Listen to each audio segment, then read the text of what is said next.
Banyak ternyata Fir'aun itu dari beberapa generasi. Di mumi, tidak dikubur. Enak ya, Fir'aun gak dapat siksa kubur. Alam kubur itu adalah alam barzakh sebenarnya. Alam antara kehidupan dunia dengan kehidupan akhirat. Kemudian ketika azab itu orang dikubur, maka di sanalah dia akan diadab. Tapi orang yang tidak dikubur umpamanya, ada orang yang dijadikan mumi umpamanya, dia akan diadab di tempat itu. Tapi dimensinya beda. Bismillahirrahmanirrahim. Assalamualaikum warahmatullahi wabarakatuh. Alhamdulillah wassalatu wassalamu ala Rasulillah wa ala alihi wasahbihi wa wala ma ba'du. Ayyuhal ikhwah, azanillahu wa iyyakum, sahabat Al Pasar Hijrah yang semoga dalam lindungan Allah Subhanahu wa taala. Kali ini sahabat ya, kita akan coba mereaksi sebuah video terkait dari ceramahnya Ustadz Saiful Karim. Yang mana dalam statement Ustadz Saiful Karim ini agak nyeleneh sahabat ya. Mengapa perlu kita reaksi? Karena beliau ini sudah berlebihan. Takutnya sahabatnya nanti orang-orang yang mengikuti beliau ini jauh menyimpang akan ceramah yang beliau sampaikan ini. Karena di dalam ceramah beliau ini sahabat ya, Ustadz Saiful Karim ini menyinggung masalah fitnah di dalam kubur atau siksa di dalam kubur. Dan di dalam ceramah Ustadz Saiful Karim ini menyinggung masalah jenazahnya Fir'aun, yang mana katanya Fir'aun itu tidak mendapatkan azab kubur karena Fir'aun ini tenggelam di Laut Merah sahabat ya. Jadi otomatis Fir'aun ini tidak mendapatkan azab kubur. Nah di sini sahabatnya, mengapa kita harus koreksi pendapat beliau ini tentang masalah fitnah kubur? Karena beliau ini mengatakan fitnah kubur itu berlaku jika seseorang itu mati dan kemudian dikebumikan di dalam kuburan, baru orang tersebut akan mendapatkan fitnah kubur atau siksa kubur katanya. Coba mari kita simak dulu sahabat ya, bagaimana statement dari Ustadz Saiful Karim ini yang salah kaprah tentang masalah fitnah kubur. Coba kita simak videonya dulu. Fir'aun dapat siksa kubur nggak? Enak nggak dapat siksa kubur, nggak dikubur. Enakan mana Musa sampai Fir'aun. Ya. Ini kadang-kadang ketololan ini kan tidak pernah disadari. Ini karena kurang-kurang jalan-jalan. Pergi ke Mesir, lihat di sana Fir'aun. Begitu saya masuk ke museum Fir'aun, saya terkejut. Ternyata Fir'aun tuh banyak. Saya pikir dulu cuma satu. Begitu saya masuk di situ ada ratusan itu, ya, yang di mumi. Saya tanya itu sama tour guide saya. Ini siapa? Fir'aun pak. Ini Fir'aun pak. Ini Fir'aun. Loh, banyak ternyata Fir'aun tuh dari beberapa generasi. Di mumi, tidak dikubur. Enak ya, Fir'aun gak dapat siksa kubur.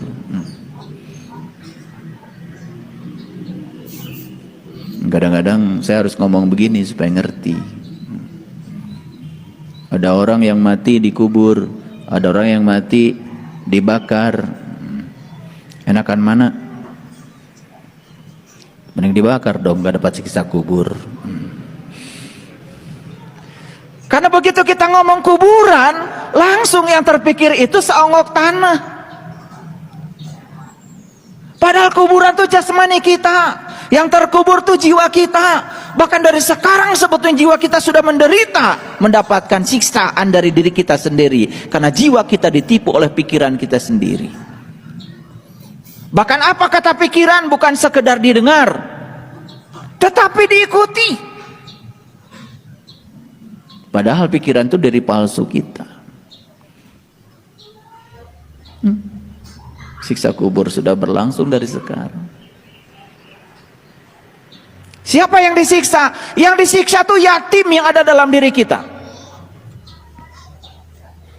Siapa yatim? Yatim itu yang tak beribu, yang tak berbapak. Yatim itu adalah jiwa kita yang tidak pernah dilahirkan.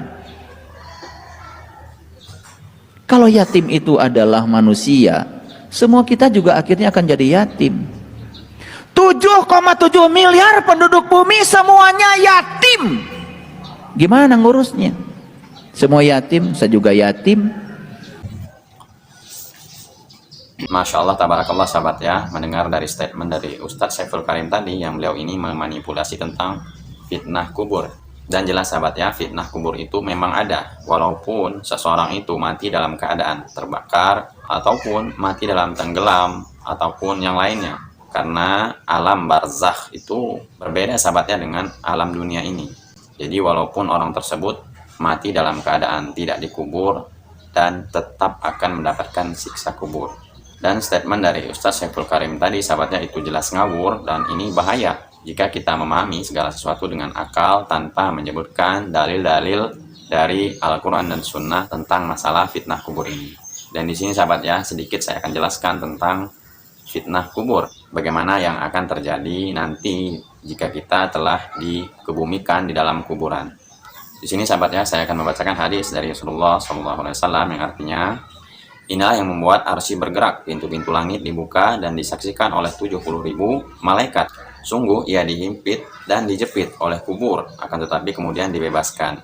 Hadis ini sahabat ya disajikan oleh Syekh Albani rahimahullah dalam kitab Silsilah As-Sahihah nomor 1695. Dan jelas sahabat ya, kengerian fitnah kubur tersebut memang ada. Tentunya jika kita melihat dari dalil-dalil Al-Quran dan Sunnah Rasulullah SAW. Seperti yang dijelaskan oleh Ustadz Syafiq Riza Basalamah dalam video kali ini sahabat ya. Bagaimana Ustadz Syafiq Riza Basalamah menjelaskan tentang fitnah kubur walaupun orang tersebut mati dalam keadaan terbakar ataupun tenggelam. Seperti yang diceritakan oleh Ustadz Syaiful Karim tadi, yang mana Fir'aun mati dalam keadaan tenggelam. Mari kita simak videonya, dan ini sekalian penutup. Semoga video saya ini bermanfaat. Assalamualaikum warahmatullahi wabarakatuh. Baik, barakallahu fiik. Ya, berkaitan dengan alam kubur. Jadi memang secara umum kita itu diperintahkan untuk mengubur. Kita lihat ada orang-orang di agama lain dibakar umpamanya. Apakah berarti yang dibakar nggak diadab? Karena mereka kan nggak dikubur, Ustaz. Kemudian tadi kita kasih contoh yang dimakan oleh ikan. Apakah dia nggak diadab karena dia nggak dikubur? Jadi alam kubur itu memang, karena dalam agama kita jenazah itu, manusia itu dikuburkan. Alam kubur itu adalah alam barzakh sebenarnya. Alam antara kehidupan dunia dengan kehidupan akhirat. Kemudian ketika azab itu orang dikubur, maka di sanalah dia akan diadab. Tapi orang yang tidak dikubur umpamanya, ada orang yang dijadikan mumi umpamanya, dia akan diadab di tempat itu. Tapi dimensinya beda. Makanya kita nggak tahu. Kita beriman dengan adanya azab kubur. Orang akan mendapatkan azab tersebut. Dan kalau dia nikmat, dia pun akan mendapatkan nikmat tersebut. Orang yang mungkin dimakan oleh binatang buas, dimakan oleh burung-burung pemakan bangkai, dia akan mendapatkan azab atau mendapatkan nikmat di alam kubur tersebut. Adapun berkaitan dengan kuburan, memang hukum asalnya orang yang dikuburkan di sana itu dia lebih berhak dengan tempat kuburan itu. Nggak boleh ada orang lain. Itu kalau milik dia. Makanya orang itu kalau membeli kuburan, ya udah dia bayar tuh kuburannya. Itu karena jadi milik dia. Tapi ada orang yang nggak bisa dia beli, dia sewa adanya. Artinya dia perpanjang ketika dia nggak punya duit, memang sudah itu jadi milik orang lain karena dia pinjam tempat. Adapun hukum membongkar kuburan, kemudian menindihnya dengan kuburan yang baru, para ulama menyebutkan dalam kondisi seperti itu harus ada jaminan memang di tempat itu sudah nggak ada lagi. Jasadnya udah hilang gitu. Tapi ketika masih ada jasadnya, masih ada tulang belulangnya, maka dia masih berhak dikuburkan di situ. Tapi kalau memang nggak mungkin lagi, nggak ada, Ustaz, ini udah nggak bayar, umpamanya orangnya tidak membayar, atau kita tidak mampu membayar, kemudian akan ditindih dengan jasad yang baru, maka caranya kalau masih ada tulang belulang itu, maka dimasukkan ke dalam, kemudian baru ditindih dengan jasad yang baru. Tapi usahakan memang ketika kuburan itu masih ada jasadnya, jangan ditindih, karena dia lebih berhak di sana. Masalah azab, apalagi tadi dikatakan apakah azabnya nggak ketukar ya, subhanallah ya. Kuburan itu jemaah, kata Nabi SAW, kalau orang soleh, kuburan itu bukan 1 kali 2 meter. Apa kata Nabi SAW? Yumaddu lahu maddal basar. Kuburan dia itu luasnya seluas mata memandang. Ana kalau di ruang studio ini, Ana hanya akan dapat memandang tembok-tembok ini. Tapi di alam kubur, ketika itu orang soleh, dia akan mendapatkan sepanjang mata memandang. Seperti itu. Adapun menggusur kuburan, Sejatinya nggak boleh menggusur kuburan karena itu hak orang itu. Apalagi kalau keluarga, ingat, orang tua meninggal dunia dikuburkan di tanahnya, umpamanya, itu udah milik dia memang. Tapi kadangkala ya banyak orang-orang yang karena satu dan lain hal harus menggusur kuburan, hendaklah menanyakan kepada pemilik kuburan tersebut bagaimana orang dikuburkan di sana, karena dia lebih berhak. Dan jangan memindah kuburan kecuali dalam kondisi terpaksa. Dan menindih kuburan juga usahakan tidak melakukan itu kecuali dalam kondisi terpaksa. Memang nggak ada lagi lahannya, mau gimana lagi. Tapi kalau masih ada, usahakan di lahan yang lainnya, di tempat yang lainnya. Hadza wallahu a'lam bishawab, ya. Itu berkaitan dengan kuburan, mungkin nanti bisa kita bahas lagi lebih panjang. Tapi karena waktu, semoga Allah memudahkan untuk dilanjutkan. Subhanakallahumma bihamdika asyhadu an la ilaha illa anta astaghfiruka wa atubu ilaik. Wassalamualaikum warahmatullahi wabarakatuh.